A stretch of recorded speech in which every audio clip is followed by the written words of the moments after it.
네, Thank you very much, President Ka Byung-chung of UNESCO Korea, for your kind words. Now, more and more children are learning and playing in the digital environment, but is it really a safe environment for all of our children?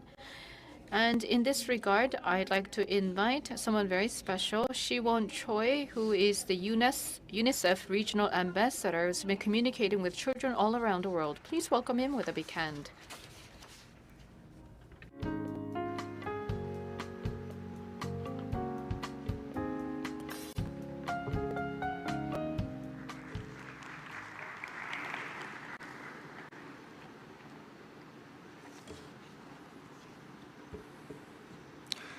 안녕하세요. Good afternoon, everyone. I am Choi Siwon, UNICEF Regional Ambassador for East Asia and the Pacific. Today, I'm standing before you with a more serious heart. So far as the UNICEF Regional Ambassador, I was able to meet with children in Laos, Vietnam, Thailand, Malaysia, Indonesia, and many other countries in the region. And I was able to communicate with them and be connected with them. It is very meaningful that I'm here to talk about my experiences. I would like to take this opportunity to express my gratitude to the organizers of the World Knowledge Forum, as well as the staff members of UNICEF for their support. Before I became the regional ambassador of UNICEF, I've been working as a member of Super Junior, and I've gone through many experiences in the entertainment industry. And as I've seen some talented people in the entertainment industry making an unfortunate choice, it was very heartbreaking, and I was able to understand how this online environment is challenging for children around the world. In 2018, I visited the Malaysian office of UNICEF, and I had a chance to talk with teenagers about cyber violence and cyberbullying. And I received this question: how do I handle malicious comments and cyberbullying for celebrities like you? And I said that when I am having a hard time, I would open up to someone dear to me and I share my thoughts, because it is not easy for me to handle malicious comments myself as well. And if you don't feel like there's nobody, then please contact me. That's what I said. And as I was getting ready to come back to Korea, I received 2 messages on my social media, direct messages from 2 teenagers in Malaysia, and they said that they decided to be more hopeful about their future after my honest and frank talks. And as I received and read these direct messages from these teenagers, I once again decided to be more vocal about this very important issue. This was what happened before the COVID-19 pandemic. Now, more and more children around the world are spending more time online, and I am quite concerned about the kinds of situations they're faced with as they are more and more online. It may vary depending on the region, but in some countries, the use of internet has increased more than 50%. Of course, in Korea, children are coming back to physical school classrooms, but in many parts of the world, there's still remote learning happening. And now our children are exposed to a completely new environment, and this is where they need to envision their future. As children have to spend most of their time at home, they may utilize online games, social media, and video chatting programs to interact with their classmates and friends. So technology has offered some opportunities for communication. According to a survey by UNICEF Korea from August 9th till 31st, for 661 teenagers between the ages of 7 and 18, 26% use videos and audio and other content online, and 21% of the children said that they benefit from remote learning as they can learn while staying at home. So these were the benefits of using technology in the pandemic era. And they're able to pay attention to learning, and they don't have to commute to school, and they can reflect on themselves as they spend more time alone. So these were some of the other benefits of being at home and using online tools. However, the online digital environment is not very friendly, because in the same survey, 19% of the respondents said that they were exposed to some uncomfortable and unpleasant online content.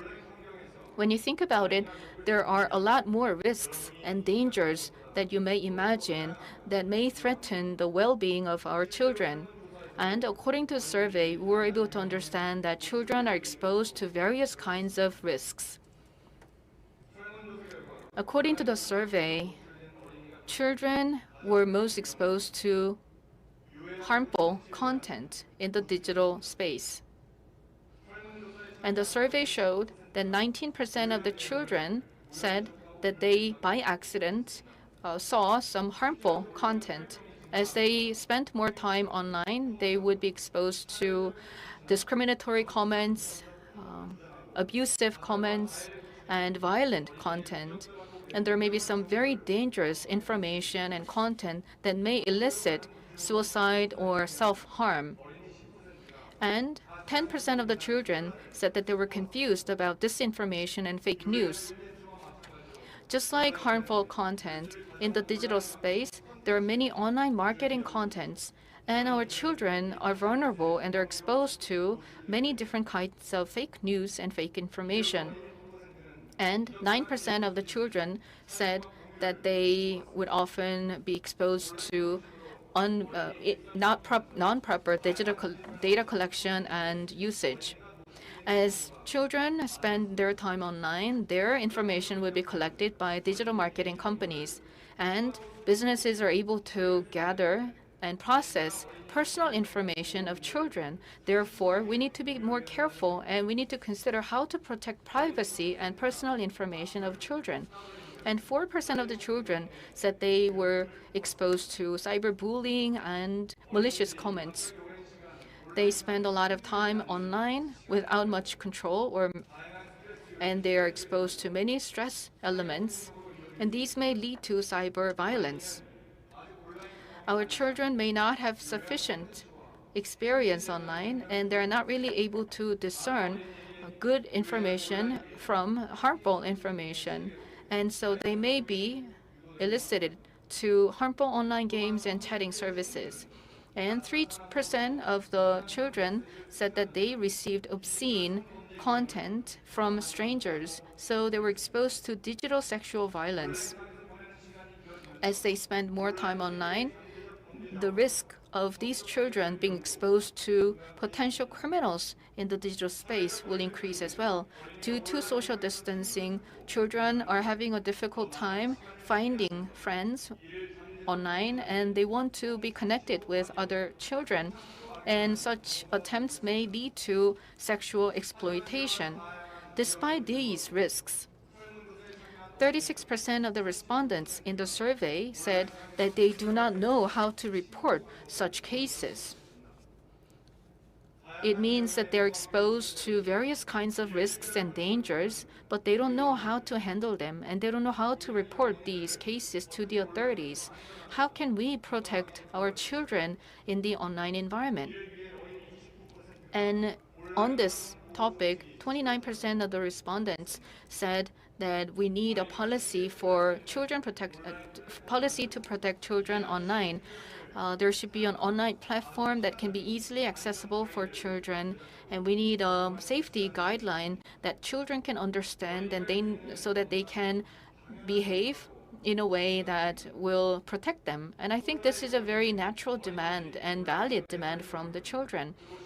Now, the COVID-19 situation forces children to be online more often than before, and it is the responsibility of the older generation to take care of them and protect them in the digital world. Now, we have many panel members here as well as the participants who are interested in this topic, and I sincerely hope that there will be more such effort. And I myself will continue to work hard, listening to the voices of the children, and I will also be the voice of these children. All child is entitled to the right to live in a safe and healthy environment, and we need to offer good guidance and indicators so that they can grow in the good environment. I'd like to thank you very much for your kind of attention. Thank you. 좋은 말씀. Thank you for those words. Now we will be meeting the members of the UNICEF Korea Children's Council online. We were unable to invite them in person because of the social distancing guidelines, but we have their views on screen. Because this session is devoted to children's rights,